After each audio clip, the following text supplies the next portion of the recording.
Hi,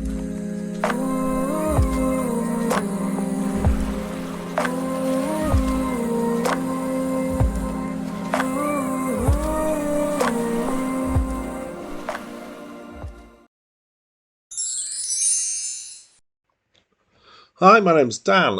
This video is one in a series of videos I'm doing about races and classes in video games, which is part of a larger lump of videos that I'm doing about game design. And in this one, I want to talk about variety and balancing, mostly about balancing, a little bit about variety. So with classes, you tend to automatically get some built-in variety. I just want to talk about encourage people as designers to make races different, not just aesthetically different, but to actually play differently, so that they reward the player for making a choice.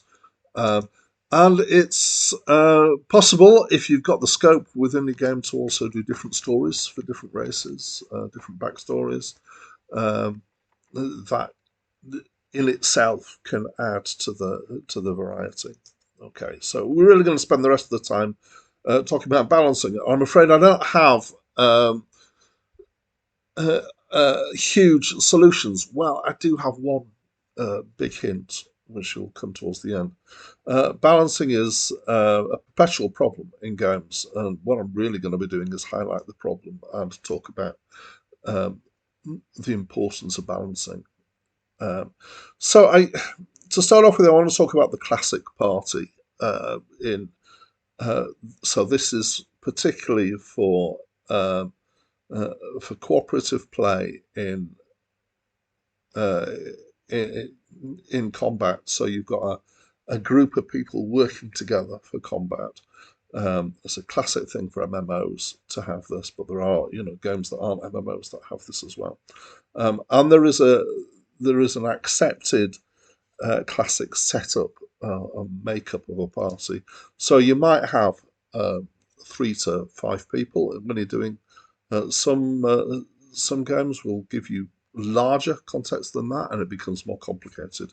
But the classic set is to have a tank, a healer, and 1 to 3 DPS, which stands for damage per second. So they do damage. And here's a nice little diagram about how that works. So that our little yellow Pac-Man in the middle um, is the enemy, and we have the warrior, who is a tank which goes toe to toe with the enemy, and their job is fairly simple, which is to keep the attention of the enemy and be seen as a threat. So the enemy attacks them, and they should have the highest armor or the highest defense of the classes that are involved.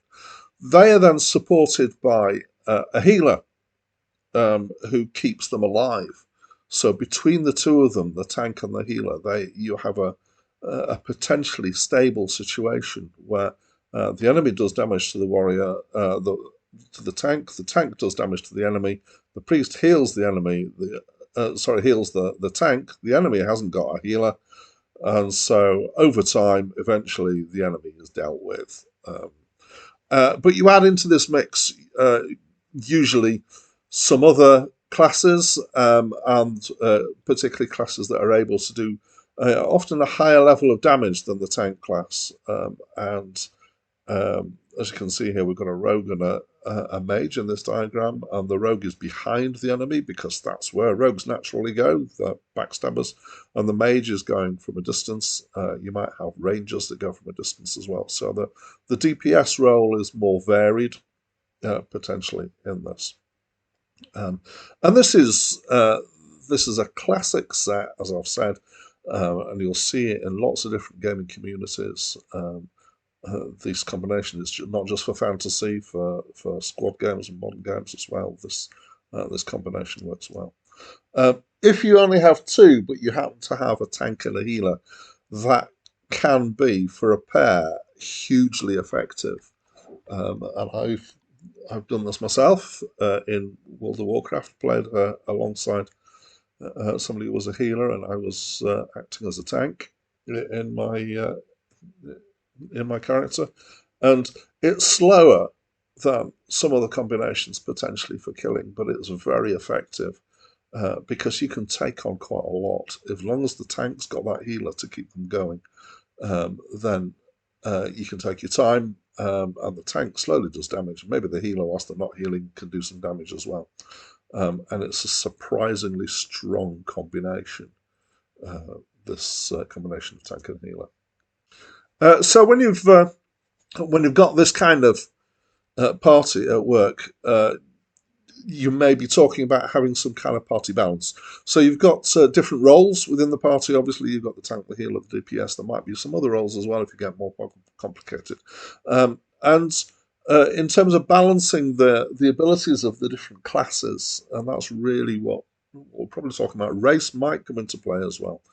The different classes need to be appropriately effective for the level that they're at, and that's quite difficult to judge when they are different roles. So what's an appropriate amount of armor when matched up with an appropriate amount of healing, when matched up with an appropriate amount of damage per second, and how do you match those up? So the good news in terms of for the games designer and balancing this is that within a party the balance isn't as important as it might be in other areas of the game, but it is still useful to get these balanced so that the different classes feel like they're contributing in an equal measure to the efforts of the party. Where balancing is really the trickiest is PvP, so that's player versus player.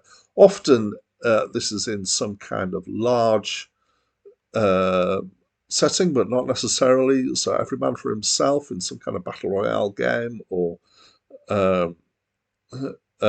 smaller skirmishes, but again, everyone for themselves. Sometimes you do get settings for PvP where you get two sides, one party versus another party, and so you're talking about the balance of the two parties there. But I'm going to think about particularly about the problem of having players fighting players when you've got different classes. So I like to throw a picture in every now and again. So balancing the classes is hard. It's not an easy undertaking to do, and this gets increasingly difficult when you have a level system as well. So you've not only got to balance your classes at level 1, you've got to do it at level 2 and at level 3, and your advancement has to be balanced as well along with all this to try and make sure that in your PvP system your players at the same level have got a similar chance of being successful in combat against other players. And I think the bottom line here really is that the reward should go to the players who have the most skill, not to those who have chosen the right class. And it's inevitable that there is going to be some disparity at times between classes, and you might find at different levels there's little bits of disparity, and some. Again, I've mentioned World of Warcraft before. I had quite a long playing period of time, 5.5 years in World of Warcraft. I didn't do very much PvP, but there were classes that at that time had a reputation for being the ones that you didn't want to tangle with because they just dominated in the PvP because they hadn't quite got the balance right. And even a small edge can make quite a lot of difference. It becomes even harder when you've got to take into account not just the different classes, but also potentially different specializations within the classes. So different choosing of things within skill trees and different equipment as well. So being able to balance all that in a way that actually gives rewards to those who've got the better gear, those who've done the better, made more sensible choices, but also those who are more skilled in the tactics that go along with their particular class and build. There is an added problem to that. So in MMOs particularly, this comes in, that is because if you've got PvP then and you find it's out of balance, then you're going to want to tweak that so that you can make it more balanced. But players do find it hard to accept being nerfed, as they might call it, but tweaking the power down of a class can cause ructions in your community, your player community. So the general solution to that seems to be actually to always be tweaking upwards.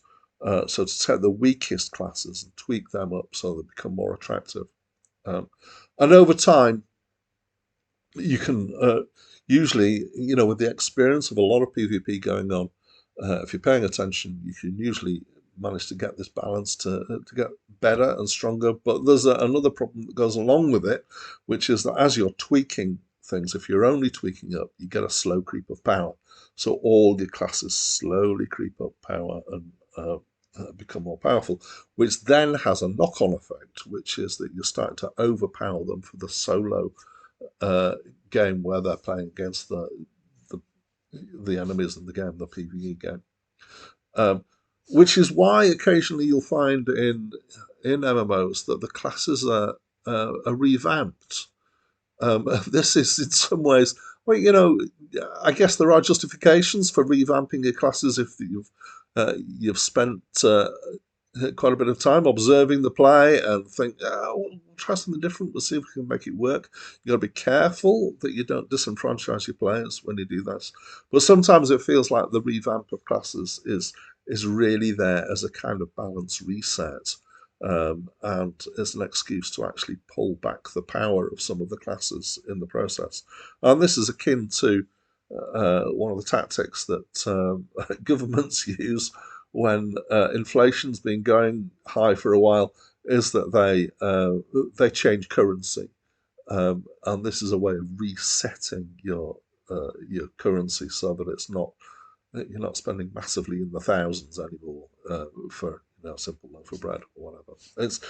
It's more extreme in that situation, but it is a thing that people sometimes do, games designers.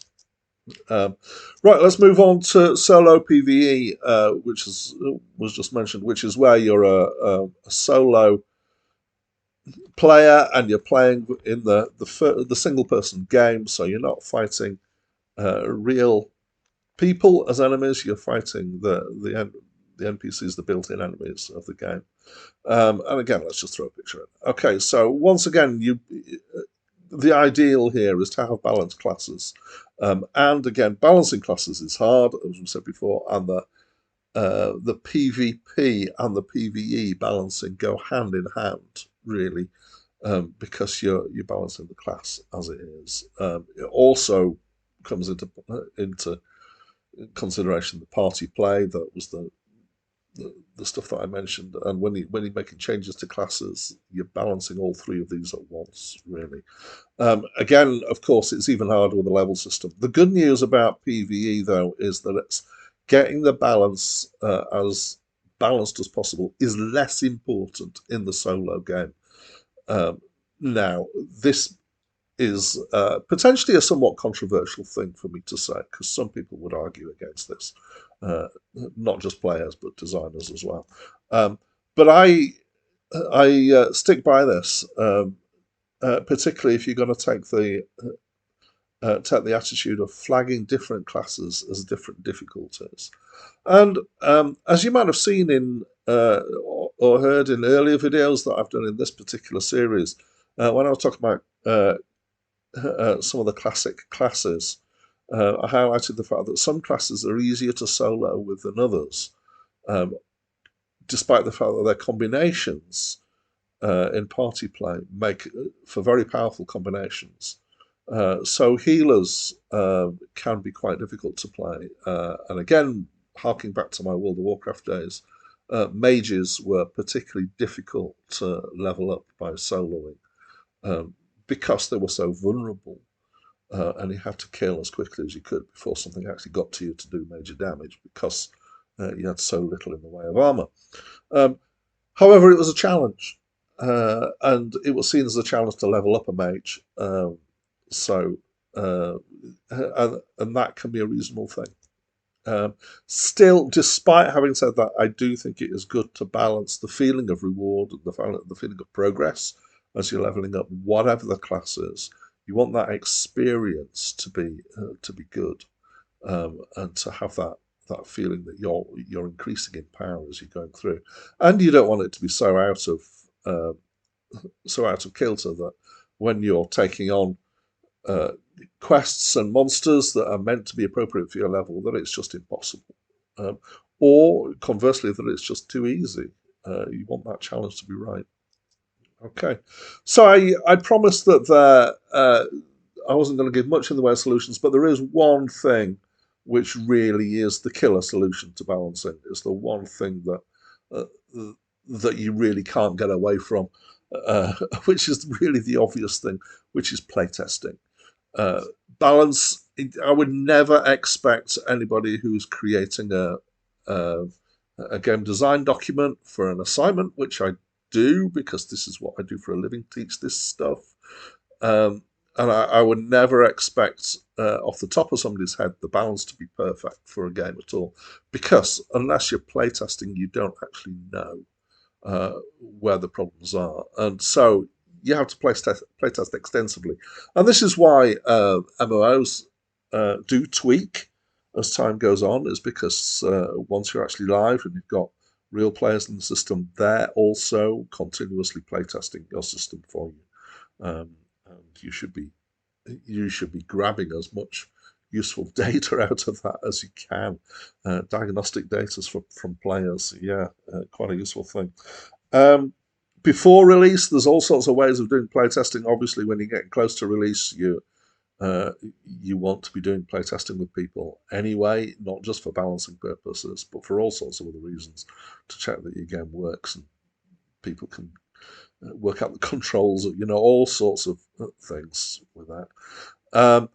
But before that, there is a role for paper playtesting. You can work out what your game rules are, and you can almost run it as a pen and paper um, dice throwing game and do combat after combat after combat, and just see how things work, trying your different classes at your different levels and how they fare against the different enemies. There is more of a move these days in game development towards automated testing. And this is just about starting to come through as a thing, using AI to do testing for you, AI agents. There is a huge issue with this. I mean, obviously, there's huge benefits if you get it right, which is that um, you can get a whole lot of playtesting done, and you can speed up the process because it doesn't have to go in real time. But the big issue is, can you manage to get your AI agents to be realistic in the way that they play and the way that they do combat? Particularly, obviously, this is where the balancing tends to come in. But not just that. If you've got leveling up and you've got choices as you level up, you then need to make sure that your characters are being leveled up appropriately in the ways that players would choose when they kind of look at the options that are available to them, and however they might choose to go. So yes, preach, preach, preach, playtest, playtest, playtest. There's no substitute for it to actually getting a game that's worth releasing. Okay, so that was a whole lot of stuff about balancing, and that's it from me for now.